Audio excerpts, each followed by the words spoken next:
The focus of this video is antibiotic resistance. Antibiotics are drugs that are meant to kill bacteria. Make sure in your mind you separate the difference between bacteria and a virus. Bacteria are free living organisms that can grow and reproduce all on their own, whereas a virus needs to be infected inside of another organism before it can reproduce. So for this, we are focusing on bacteria. So antibiotics are chemicals that kill bacteria. They can be made naturally. For example, some bacteria make antibiotics to kill neighboring bacteria, and also some fungus make antibiotics to kill bacteria. Keep in mind, every organism is in a fight for survival. They're competing for space, competing for food, so it would be beneficial for even a teeny tiny bacteria to have a way to defend itself and fight off competitors. So those defenses are antibiotics. They're chemicals made to kill their neighbors. Scientists have developed some antibiotics made from scratch. Basically, they look at the chemical composition of natural antibiotics, and then they make ones that are kind of similar in the lab. The problem with antibiotics is antibiotic resistance, and this fits nicely into our unit on evolution. Antibiotic resistance is due to evolution. Antibiotic resistance occurs when a population of bacteria over time, over generations, becomes resistant such that the drug that was once used to kill them is no longer effective. Please keep in mind that this is due to natural selection. The biggest problem that we will encounter in this class is people thinking that putting a drug or putting a medicine on bacteria causes them to become resistant. That is not true. Evolution works the same regardless of if you're talking about a big dinosaur or a teeny tiny bacteria. The way that evolution works always follows the same format, and that is that there is variation in the population to begin with, meaning that at the start, before any drugs are applied, before any medicine is applied, there are some bacteria in the population that are different. So variation is critical. It is not as though the drug causes a DNA change. That is not true. So there's some variation in the population. Normally then, when you take an antibiotic, some of the bacteria that are susceptible to that medicine will die off. The medicine does not work on all of the bacteria. If you are a normal, healthy person, that's probably okay, because now you have reduced the population of bacteria to so few that your good old immune system is going to fight off and kill the rest. So all will be fine and dandy. However, in people that are immunocompromised, already having some kind of medical condition, their immune system might not be strong enough to fight off even those few bacteria.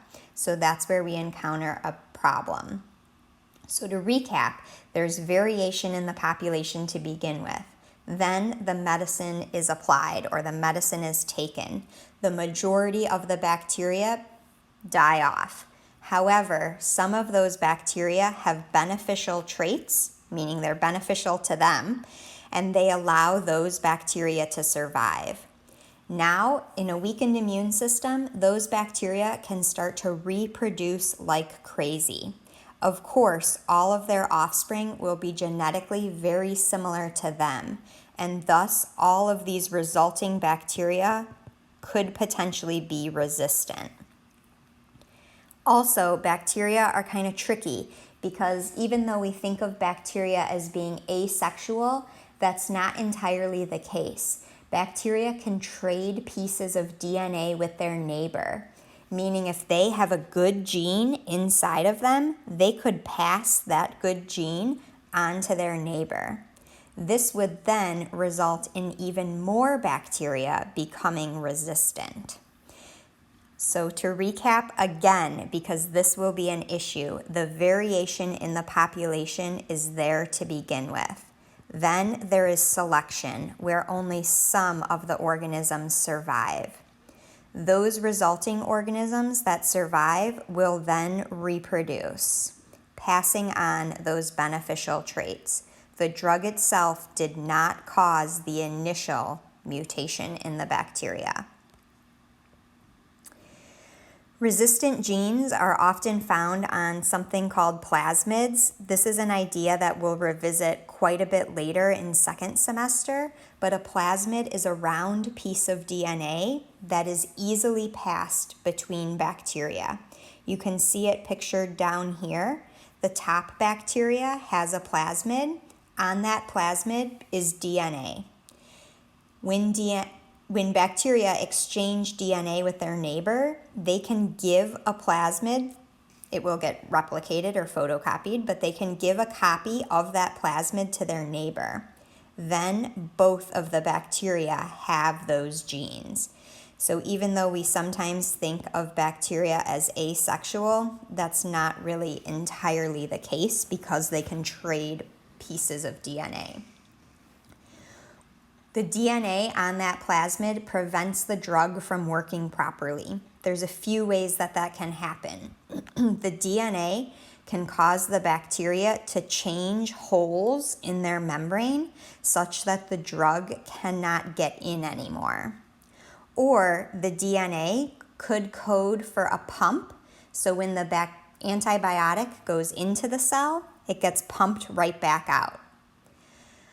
Or that DNA could code for machinery that can break down the antibiotic so that it's useless. Or the DNA on that plasmid could change the target of the drug such that the drug gets into the cell, but then the drug cannot do anything inside the cell. So this is all based on DNA. It is DNA in the bacteria cell that allows them to resist the drug. We never say that bacteria is immune, so just want to touch on that real quick. An immune system is a blood response. It is special blood cells that combat foreign cells. Of course, bacteria are one cell big, so they have no blood, so we never use the word immune when talking about bacteria. Bacteria are not immune to drugs. They become resistant to the drugs. Resistant meaning that the drug no longer works to kill them, not that they are actively fighting off with their blood to remove the drug. As we saw in the previous video, antibiotic resistance is a growing problem, but it has always been a problem. Evolution has been on the planet for 2 billion years. Organisms will continue to evolve. You may have heard, even in regards to coronavirus, which is a virus, not a bacteria, but scientists believe that the strains and the virus molecules that are affecting people today are not exactly identical to those that were infecting people in January, February, March. It's believed that the DNA in the virus has accumulated small changes over time, even though it's kind of a narrow window of time, but it's a microorganism. But through this window of time, changes have accumulated, and that by definition is evolution. Evolution is a change in DNA over time. So why we study antibiotic resistance in this unit is because it is directly related to evolution. As a population is exposed to the drug, only those with the best traits will survive and reproduce while others will die. Over time, this causes an accumulation of beneficial traits in the microorganism. As mentioned in the previous video, it is predicted that people will start dying more and more of infections that we would never think about people dying from today. This chart here shows that within the next 30-ish years, it is possible that resistance, antimicrobial resistance, will be the #1 killer worldwide, meaning that people will get simple infections that then end up killing them because there is no proper treatment.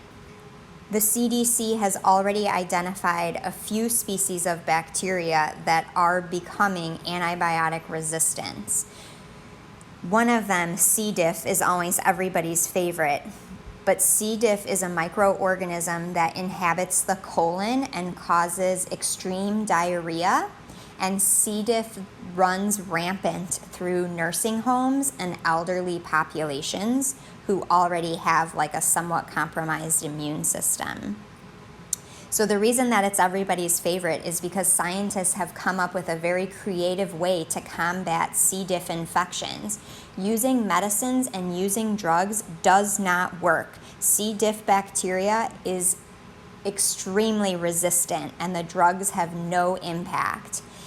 So scientists have found that in the healthy colon of a healthy person, there's tons of bacteria. You inside of you have a ton of bacteria that help you poop, help you digest, help you do your normal functioning. So scientists have found that if they get healthy poop from a healthy person, they can insert it into the colon of a person who has a C. diff infection, aka a poop transplant. Take one person's poop and put it in somebody else's body, and then that population of healthy, good bacteria from the healthy person will fight off the C. diff bacteria in the infected person. And the reason for that is due to simple competition. The fact that bacteria want space, they want to reproduce, so they'll fight off their neighbor to get that space. So the healthy, good bacteria will fight off the C. diff bacteria even when drugs won't work.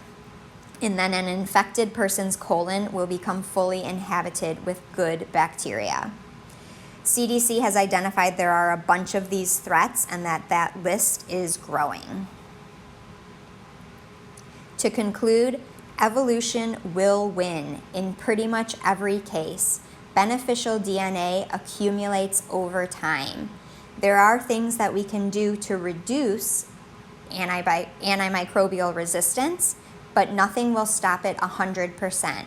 Always, the organisms with the bad traits are going to die, and only those who survive will reproduce and spread that good beneficial trait.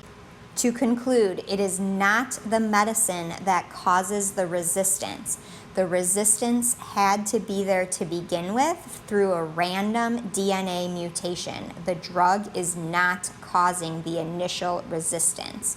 The drug is just causing all of the non-resistant ones to die off, such that only the resistant ones remain. But it is not the drug that initially causes the population to be resistant.